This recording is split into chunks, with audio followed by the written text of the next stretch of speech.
누가복음 20장 9절부터 18절까지 같이 읽어보겠습니다.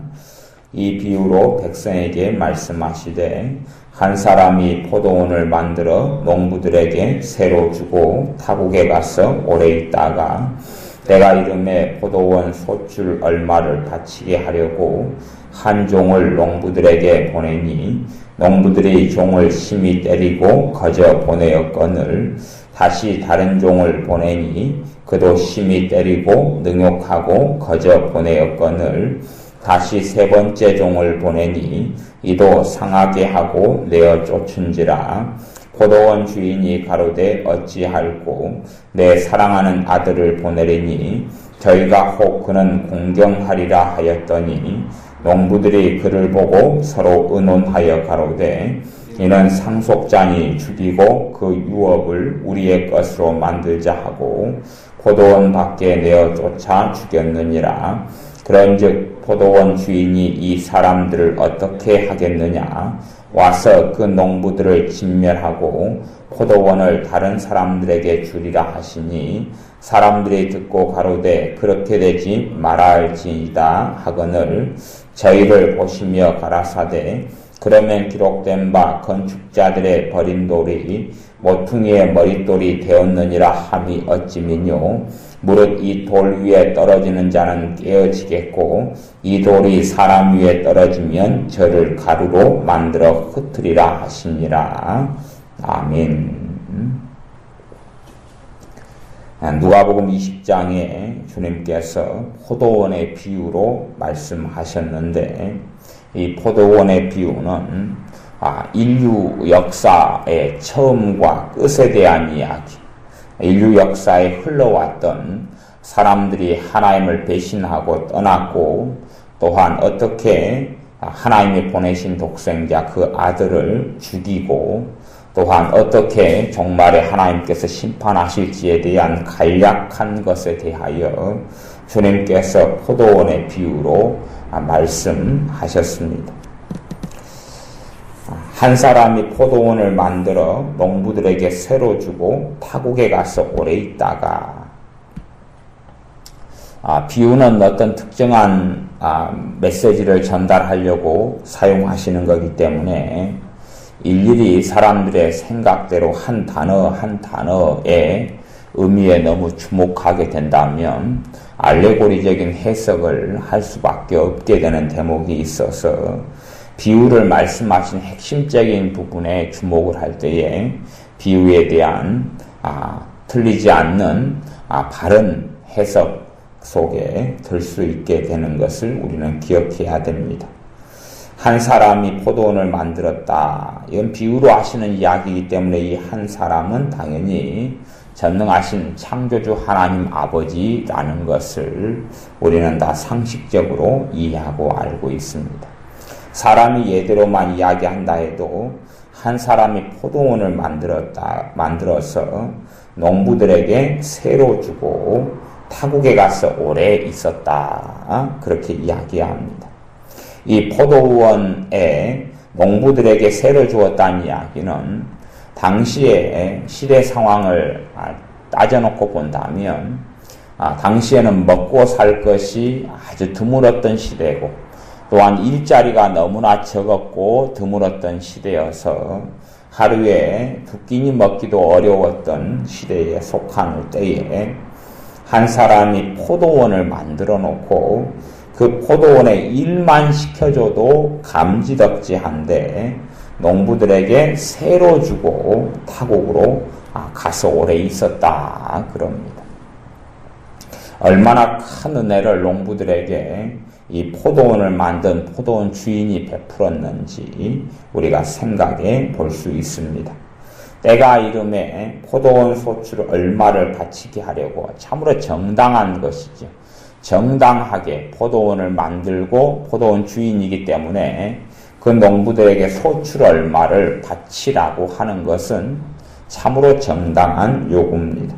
그 정당한 요구를 하려고 한 종을 농부들에게 보내니까 농부들이 그 은혜를 망각하고 오히려 그 주인의 종을 심히 때리고 거저 보내었다 그럽니다. 자신들의 생각하기에 자신들의 힘이 세고 세력이 강하다고 생각했는지 모르겠습니다. 그리하여 은혜를 저버리고 오히려 그 포도원 주인의 종을 심히 때리고 그리고 거저 빈손으로 보내었다 그럽니다. 다시 주인이 다시 다른 종을 보냅니다. 이 포도원 농부들을 심판하고 이들을 죽이거나 쫓아내기보다는 주인은 다시금 다른 종을 보내는 관용과 자비와 사랑을 베풉니다. 그렇게 했는데도 불구하고 그도 심히 때리고 또한 능욕하고 다시 보내었다. 역사 이래로 이스라엘 백성들이 하나님에 대해서 오해했던 것이 아마 그런 것이지 않는가 싶습니다. 하나님께서 그의 선지자를 보내셔서 하나님의 백성들이 마땅히 하나님을 경외하고 섬겨야 할 것을 가르치게 하니 백성들은 하나님을 경외하고 하나님 중심의 삶을 살기 싫어했기 때문에 그 선지자들을 심히 때리고 능욕하고 죽이는 일들도 다반사로 있었습니다. 그때에 하나님께로부터 심판과 징계가 바로 임하지 않으니까 자신들이 하나님보다 더 대단하다고 착각했거나 하나님께서 그의 종을 보내주긴 하지만 우리를 심판할 정도까지는 능력이 없다라고 생각했거나 아니면 하나님께서는 창조주가 아니고 무수히 많은 신들 중에 단지 한 존재에 불과할 뿐이라고 착각했는지 모르겠습니다. 그리하여 이러한 이스라엘 백성들은 끊임없이 선지자들을 죽이고 핍박하고 능욕하면서도 하나님 두려우신 줄을 알지 못하게 됩니다. 하나님의 갑작스러운 심판이 나타나지 않고 하나님께서 아무런 침묵하시는 가운데 그의 종들을 한 명 씩 보내니까 아마 하나님을 만만하게 생각했거나 아니면 너무나 식상한 하나님의 방식에 있어서 하나님이 무능하다고 착각했을 것입니다. 그리하여 다른 종도 심히 때리고 능욕하고 그리고 다시 12절에 세 번째 종을 보내니 물론 3명 이상의 무수히 많은 종들을 하나님께서 보내셨습니다마는 이 비유에 있어서는 단지 이런 몇 번을 가지고 이야기합니다. 세 번째 종을 보낸 이도 상하게 하고 내어 쫓은지라 몸을 상하게 했다 그럽니다. 그러니 포도원 주인이 가로되 포도원 주인이 어찌할꼬 정당하게 포도원 주인이 공경받아야 하고 세를 받아야 하는데 이 농부들은 그렇게 하지 않는다 하는 이야기입니다. 이 땅의 사람들도 아마 마찬가지 생각을 가지고 있습니다. 이 땅에 하나님께서 천지 만물을 창조하시고 사람을 만드시고 그리고 천지 만물을 사람에게 지배하고 정복하라고 맡겨주셔서 사람들은 마땅히 하나님을 경외하며 하나님을 섬기며 하나님을 순종하며 복종하는 삶을 살아야 하는데 사람들은 하나님을 섬기기를 싫어합니다. 하나님을 섬기는 것이 심지어 어떤 사람이 교회에 다니면서 예수님을 믿어주는 것이 대단한 일을 하는 것처럼 유세를 떠는 경우도 무척이나 많은 것을 봅니다. 다시 이야기하면 하나님을 섬긴다 하는 것은 자신의 중심의 삶에서 하나님 중심의 삶으로 전향하는 것을 이야기하는데 사람들은 하나님을 섬기는 것을 종교적인 행위로 바꿔버리고 그리고 자신의 중심, 인간 중심의 삶을 절대 포기하지 않는다 하는 이야기입니다. 마땅히 하나님을 경외해야 됨에도 불구하고 그것이 인간의 사명인 줄로 알지 못하고 인간의 본질적인 부르심이 하나님을 경외하며 하나님을 영화롭게 하는 것인 줄을 사람들은 알지 못하고 오히려 삶 속에 어려움이 생기거나 고난이 생기면 하나님을 원망하고 대항하고 대적하는 것이 인간사이며 인생사인 것을 우리는 흔하게 볼 수 있습니다. 그것에 대하여 우리 주님께서 비유를 통하여 첫째는 유대인들을 책망하시는 것이고 또한 누가복음에 기록하시면서 전 인류의 어리석고 완악함과 악함을 책망하시는 말씀이 됩니다. 마땅히 하나님을 경외해야 하는 것이 마땅한데 하나님을 경외하고 하나님을 섬기지 않는 삶, 하나님께 순종치 아니하고 복종치 아니하는 삶을 사는 것이 당연한 것처럼, 그리고 대단한 사람으로서 특권이 스스로 있는 것처럼 생각해서 하나님과 동등되거나 하나님과 비기려고 살아가는 사람들의 삶. 그래서 과거에 어떠한 세대들에는 천명을 찾으려고 천명, 하늘의 명령, 또한 전능하신 하나님 창조주를 발견하려고, 그리하여 자신의 인생의 존재 이유를 발견하려고 애썼던 시대들이 종종 있어 왔습니다. 그러나 지금의 시대에는 원체 인간 중심의 삶이 극도로 발전되고 사람들의 가치관 속에 가득히 주입되어져서 심심찮게 휴머니즘, 또 휴먼시아, 인간의 도시, 인간이 중심되는 도시 하는 단어들을 곳곳에서 들을 수 있고, 아파트 이름도 그런 것을 많이 볼 수 있습니다. 휴먼시아, 인간이 왕이 되고 인간이 중심이 되는 도시, 마을, 삶, 이런 것들을 볼 수 있는 것처럼 지금의 모든 사람들의 가치관 속에는 자신이 주인공이고 자신이 인생과 삶의 전 세계를 지배하는 중심이 자신이라고 하는, 인간이라고 하는, 스스로 나라고 하는 것을 놓지 아니하고 정당하게 하나님을 섬기고 경외하는 것이 바르고 온당한 일인 줄을 잊어버리고 말았습니다. 하나님을 수천 년 동안 선택받은 선민으로 이스라엘이 살면서도, 그리고 이스라엘 가운데 절반이 하나님 심판을 받아 멸망하고 무너지고 겨우 명맥만 유지했던 유대 민족들조차도 하나님을 경외하는 모양은 냈지만 성전을 그대로 유지하고 헤롯 성전에서 제사도 지내고 하나님께 예배하니 흉내는 냈지만 하나님의 성전을 강도의 구혈로 소굴로 만들어버렸고, 진실로는 겉으로 보기에는 하나님을 경외하는 것처럼 섬기는 것처럼 모양은 냈지만 종교에 불과했고, 오히려 이 비유대로 한다면 농부들이 종을 심히 때리고 능욕하고 오는 대로 상처 입히고 상해하고 했던 것처럼 이스라엘 백성들, 유대 백성들은 전혀 하나님을 섬기거나 경외하지 않았다라고 주님께서 말씀하시는 것입니다. 지금의 사람들의 가장 큰 문제도 그런 것입니다.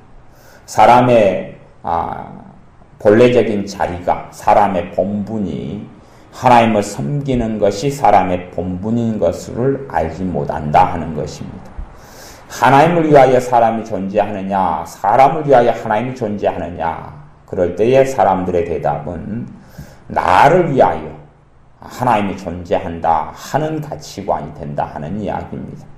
예수님을 위하여 내가 존재하느냐, 나를 위하여 예수님이 존재하느냐, 그럴 때에 사람들의 깊은 가치관은 그 사람이 크리스찬이라고 일컬어지는 사람들이라 할지라도 대다수는 자신을 위하여 예수님이 존재하는 그러한 삶을 살고 그러한 본성이 심령 깊은 곳에 있습니다. 그렇기 때문에 주 예수 그리스도에 대한 헌신이라든지 희생이라든지 섬김이라든지 복종이라든지 순종이라는 것은 현 시대에 정말 찾아보기 어려운 것이 되어지고 말았습니다.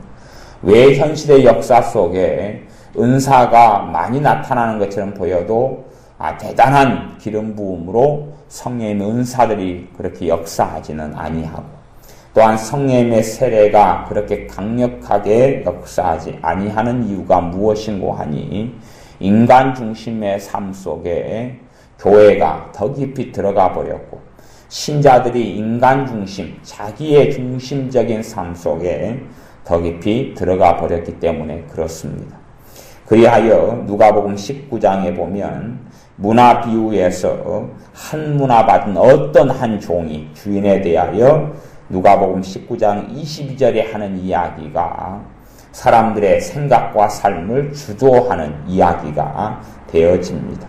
문화 비유에서 주님의 심판을 받았던 이 한문화 받은 종, 악한 종이라 평가받았던 종과 여기 20장에 나오는 포도원의 농부들과 같은 자리에 지금 있습니다. 누가복음 19장 22절을 제가 읽어보면 주인이 이르되 21절 이는 당신이 엄한 사람인 것을 내가 무서워함이라 당신은 두지 않은 것을 취하고 심지 않은 것을 거두나이다. 이 악한 종이라고 이 악한 종아 내가 내 말로 너를 판단하노니 이 악한 종은 당신이 두지 않은 것을 취하고 한문화를 맡겼는데 자신은 이 주인에게 헌신할 필요가 없다. 주인이 맡겨둔 것을 충성할 필요가 없다. 주인은 마땅히 자신의 충성과 섬김을 받을 뿐이 아니다 라고 생각했던 것입니다. 왜 내게 당신의 문화를 맡기면서 내게 부당한 요구를 하느냐 하는 것입니다. 당신이 누구간데 내게 일을 시키느냐. 당신의 문화를 그대로 여기 수건에 쌓아두었으니까 당신 것이나 가져가라. 당신이 누구간데 나를 어떻게 할 수 있단 말이냐. 내 인생과 내 삶인데 당신이 누구간데 당신의 문화를 맡기면서 내게 장사하고 일하라 그러느냐. 당신은 내게 명령할 자격도 없고 명령할 이런 권한도 없다 하는 것이 이 악한 종이 가지고 있었던 주인에 대한 생각입니다.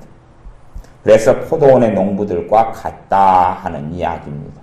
또한 그 사람들은 현 시대에 많은 그리스도인이라 일컬어지는 사람이나 또한 전 세계에 하나님께 순종하고 굴복하고 나오지 아니하는 불신자들과 같은 사고방식을 가지고 있습니다.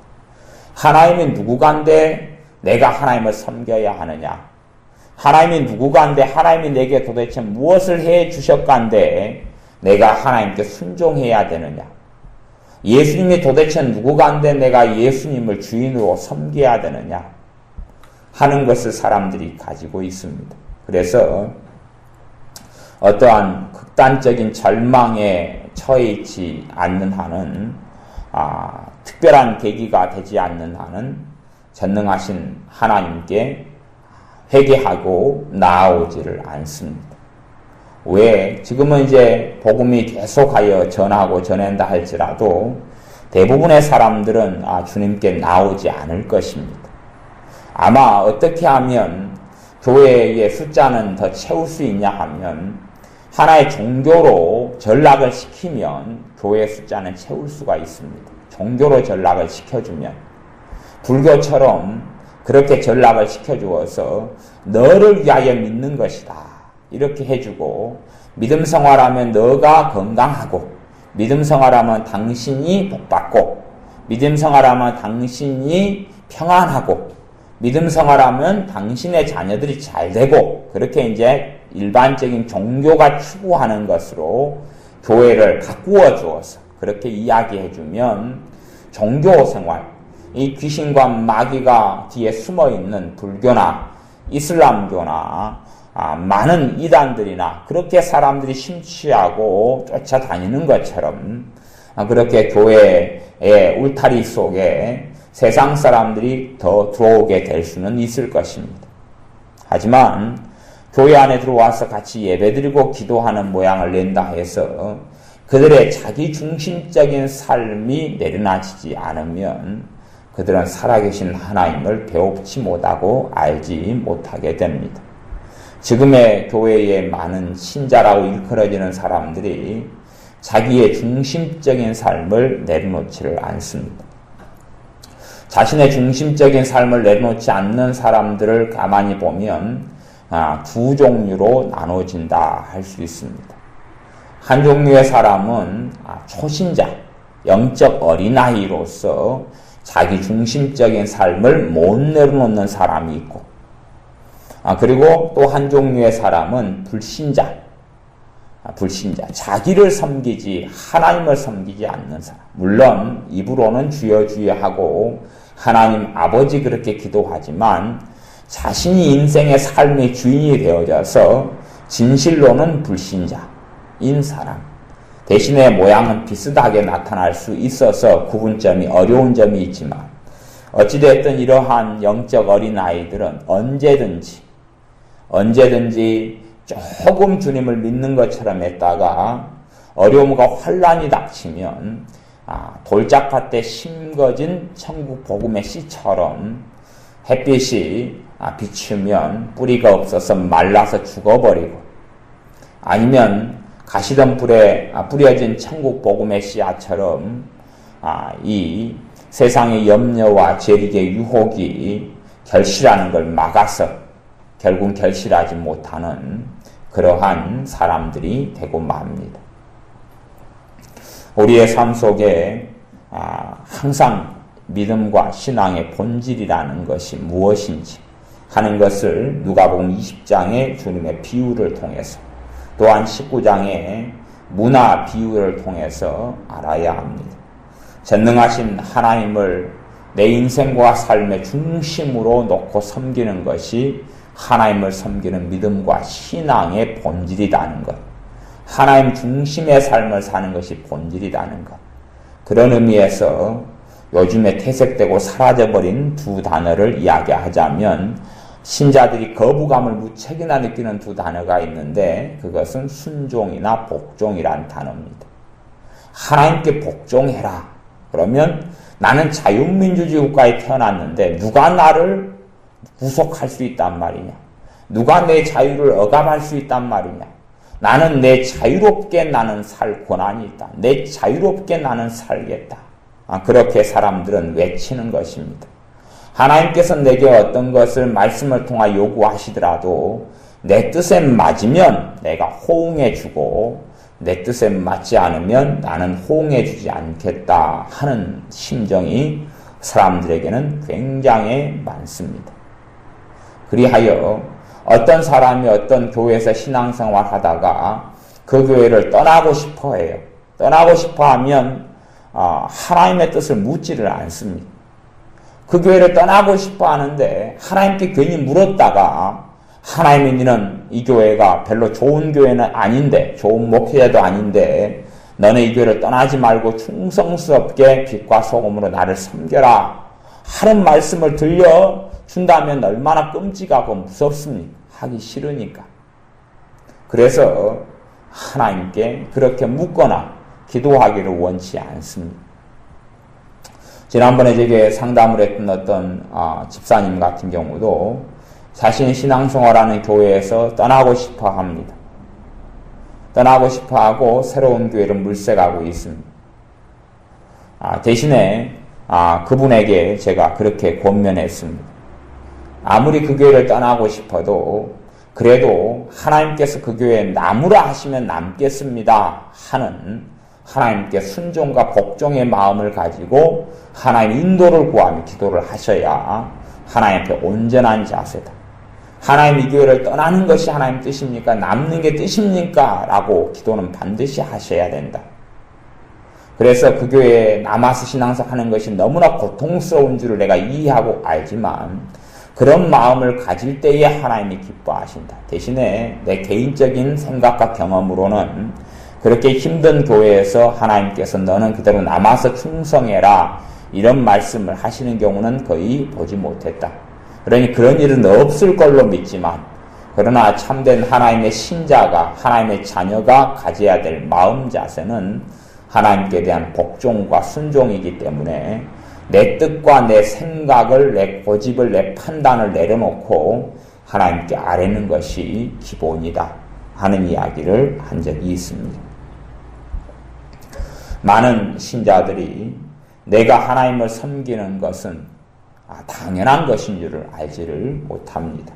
이 농부들이 포도원 주인에게 세를 주는 것이 당연한 것인 줄을 알지 못하고 오히려 헐벗고 굶주리고 일이 없이 굶어 죽어가고 그런 처지 속에 포도원을 만들어서 자신들을 선택해서 포도원을 맡겨준 그 은혜에 감사할 줄은 모르고 오히려 정당하게 주인이 요구하는 새까지도 주지 않으려고 얼마나 그의 종들을 때리고 핍박하고 능욕하고 상해했는지.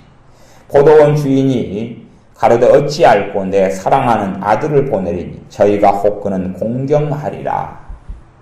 그의 아들을 보내겠다. 포도원 주인이 이 농부들은 생각하기를 힘이 없다고 생각한 거죠. 능력이 없다고 생각한 거죠. 참고 기다리고 있는 것인데, 참는 것인데, 그리고 인내하고 기다리는 것인데, 포도원 주인이 한번 손을 쓰게 되면 이제는 끝장이 나게 될 상황을 알지 못하고, 이 농부들은 포도원 주인이 종만 하나씩 보내니까 만만하게 보고, 그리고 그 아들을 보내니까 그들이 의논을 합니다. 이 땅에 사람들이 의논하는 것과 똑같고 유대인들이 과거 2000년 전에 했던 모의와 똑같은 것을 주님께서 이야기하십니다. 이는 상속자니 죽이고 그 유업을 우리의 것으로 만들자. 와, 상속자니까 죽여버리면 더 이상 이 포도원은 아예 법적으로 우리 것이 된다 하는 주장을 펼쳤던 것입니다. 그리고 아들을 보냈더니 포도원 밖에 내어 쫓아 죽였느니라. 죽였다 그럽니다. 그것이 인생들이 행했던 일입니다. 대표적으로는 유대인들이 행했지만 실제로는 모든 이 땅의 인류가 범했던 범죄입니다. 하나님께 마땅히 순종하고 하나님을 경외하며 섬기는 것이 사람의 본분인 줄로 알지 못하고 자신들의 뜻과 자신들의 마음대로 인생을 살아갈 자격이 있다고 착각했던 것입니다. 하나님을 섬기기 싫어하는 사람들도 하나님께 구속되기 싫다는 것이고 예속되기 싫다는 것이고 하나님은 자신의 왕이 아니다는 것입니다. 사실은 성경의 정치제도가 민주주의 제도는 아닙니다. 민주주의 제도가 장점이 참 많지만 단점도 굉장히 큽니다. 단점 가운데 어떤 단점이 있냐 그러면 민주주의의 가장 큰 단점이 신앙생활에 하나님을 섬기는데 가장 큰 걸림돌이 되기도 하는데 그 단점은 뭔고 하니 민주주의 사회는 국민이 사람이 주인 되는 것이 민주주의입니다.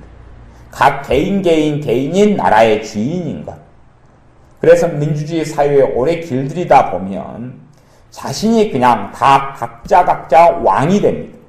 각자 왕이 되는 것이. 자기 머리 위에 누가 있다는 것을 절대 용납할 수 없다 하는 이야기입니다. 그런 삶에서 가령 젊은 이런 며느리가 결혼을 했어요. 그래서 이제 시댁에 들어가서 살려고 안 하지요. 왜냐하면 자신이 왕인데 시댁에 들어가 산다 하면 자신의 머리 위에 시아버지가 있고 시어머니가 있고 그의 통치와 지배와 다스림을 받아야 할 터인데 그런 시댁살이를 할 수 없다 하는 것이죠. 내 머리 꼭대기에는 아무도 두지 않겠다는 것이 선언입니다. 민주주의 사회에서 너무 오래 살다 보니까 가지고 있는 가치관은 내가 인생과 삶의 주인이다 하는 것입니다. 내가 인생과 삶의 주인이기 때문에 아무도 나를 이래라 저래라 할 수 없다. 요즘에 젊은 부부들이 이혼율이 급속도로 많은데 특별히 그 중에서 자식이 없는 부부들이 이혼율이 많고 그리고 20년 이상 산 부부들의 황혼 이혼이 4쌍 중에 1쌍을 지금 차지하고 있을 정도로 급속도로 늘어가고 있습니다. 그런데 왜 부부들이 그렇게 급속도로 이혼하고 다투느냐 하면 기본적으로는 많은 경우에 재정 돈 문제도 있지만 성격 차이를 가장 큰 이유로 대두시킵니다. 성격 차이라 그럴 때 왜 성격 차이가 벌어지느냐 하면 서로 간에 여러 가지 이유 중에 하나를 들자면 서로 내가 내 인생의 주인이다 하는 것입니다. 너가 뭔데 나를 이러라 저러라 하느냐 하는 것이죠. 그렇게 해서 끊임없이 부딪히고 충돌하는 것입니다. 그것이 인간관계 속에 이 민주주의 사회가 가지고 있는 가장 큰 폐단에 속합니다. 성경의 주로 정치관은 왕정국가입니다. 왕정국가. 왕이 다스리고 통치하는 왕정국가가 구약시대의 기본적인 정치의 모델이다 이렇게 말할 수가 있습니다. 왕정국가에서 많이 산다면 왕의 통치와 지배를 받기 때문에 이제 그 왕정국가가 절대 왕이 절대적인 권리를 행사하는 것이냐 아니면 법이 지배하면서 왕이 다스리는 법치국가면서 왕정국가의 형태냐 하는 것에 차이점은 좀 있을 겁니다만은 왕정국가라면 왕이 존재한다는 것을 어릴 때부터 인식하고 알게 됩니다.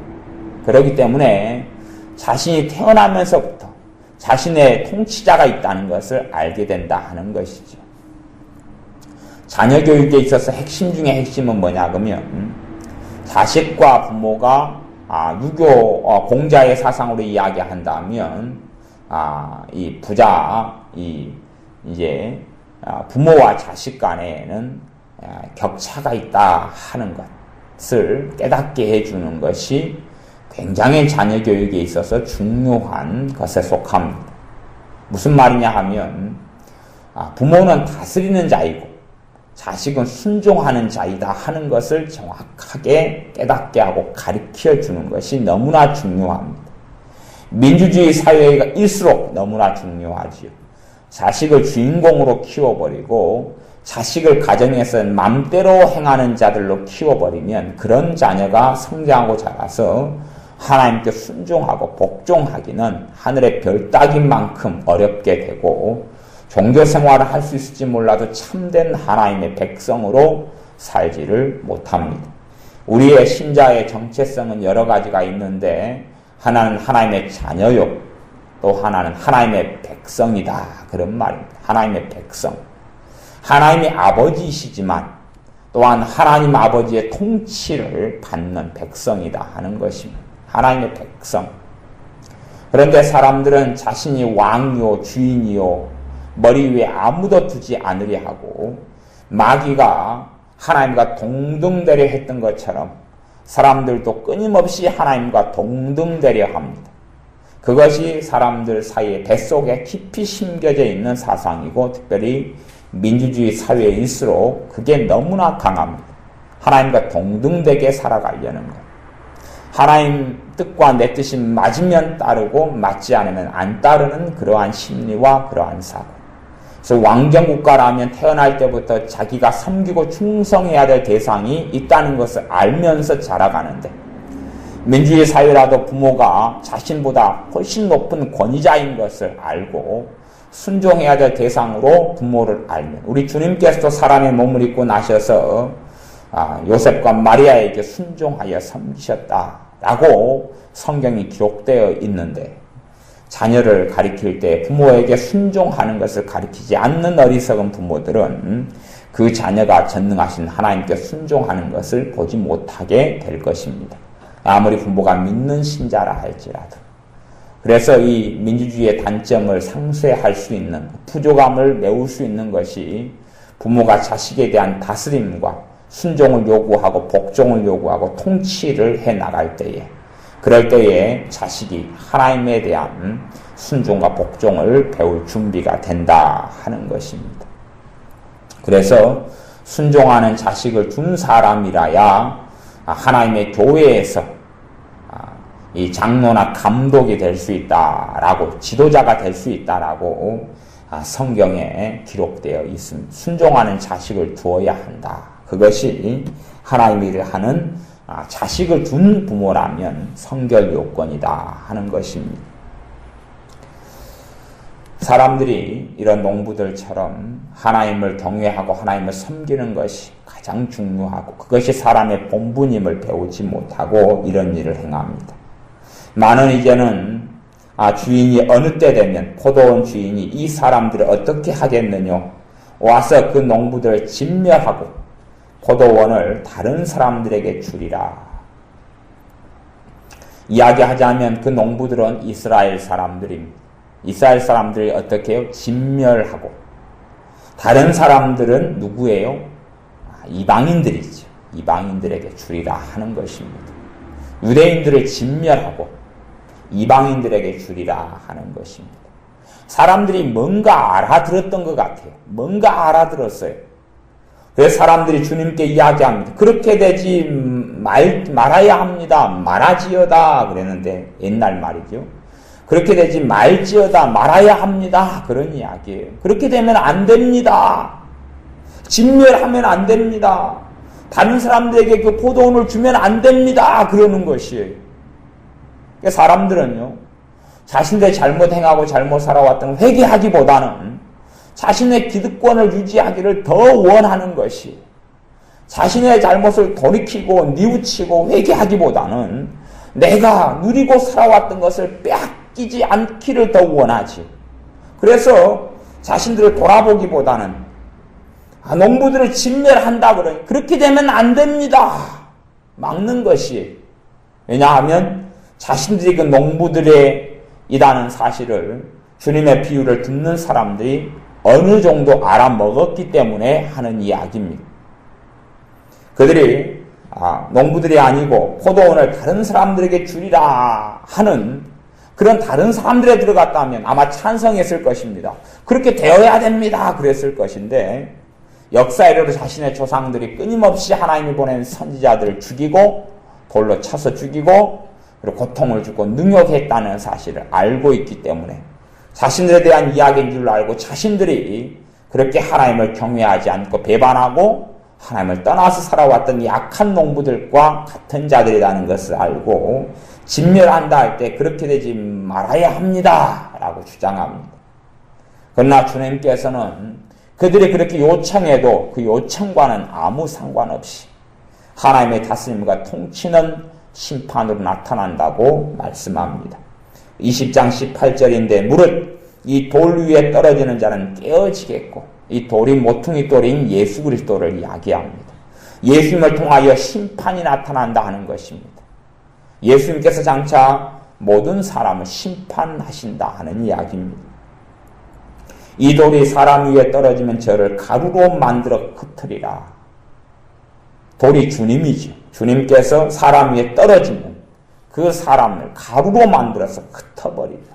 사람이 완전히 뽀샤져서 가루가 되어버린다고 주님께서 선포하시고 이야기를 마칩니다. 이것이 이제 인류의 종말에 일어날 일이고 모든 사람 인생에 일어날 일이기도 합니다. 이 땅의 역사를 하나님이 통치하시고 다스리시며 심판하는 권세를 그의 아들 대신 우리 주 예수 그리스도께 위임하셨기 때문에 주님께서 모퉁이의 머릿돌 대신 주님께서 주님께 순종하지 않고 복종하지 않고 회개하여 주님 중심의 삶을 살지 않는 사람, 하나님 중심의 삶을 살지 않는 사람, 그 사람들이 우리 주님 위에 떨어지면 그 사람들이 깨어져 버리고, 또한 주님께서 그 사람들 위에 임하시면 그들을 가루로 만들어서 흩어버리시는 그러한 일이 일어납니다. 마땅히 생명의 호흡을 받고 살아가는 사람들은 자신이 내가 하나님이 내게 무엇을 해준 게 있다더냐라고 외치는 게 아니라 하나님을 섬기고 하나님을 경외하는 것이 사람의 본분인 줄로 알고 하나님을 섬기는 자리 속에 들어와야 할지며, 하나님의 자녀인 신자들은 내가 주인이라는 어리석은 민주주의 사상의 잘못된 가장 심각한 오류, 사람이 국가의 주인이라는 가장 심각한 오류를 벗어내고 하나님께서 통치자이고 왕이라는 사실을 기억하여 내 중심으로 살아가는 삶이 얼마나 어리석고 악한 줄을 깨닫고 하나님 중심의 삶으로 돌아오며, 또한 우리가 하나님 중심의 삶을 살아야 할 것입니다. 기도하겠습니다. 아버지 하나님, 우리 인생들은 어리석어서 끊임없이 민주주의 사회의 주인이 나라고 주장하며 내 인생의 주인이 나라고 주장하며 나의 행복과 나의 만족을 위하여, 나의 성공을 위하여 하나님이 존재한다고 항변하고 말하지만 결국은 어리석은 자로 판명나고 말 것입니다. 우리가 참으로 깨달아 전능하신 하나님께서 통치하시는 삶을 살기를 원하며 하나님에 대한 복종과 순종을 배우며 하나님께서 통치하고 다스리시는 하나님의 백성으로 사는 것을 배우며 그러한 삶으로 나아가게 하여 주옵소서. 인간 중심의 삶이 아니라 하나님 중심의 삶이 온전하고 온당하며 바름을 깨달아 하나님 중심의 삶을 우리가 살게 하여 주옵소서. 예수님의 이름으로 기도하옵나이다. 아멘.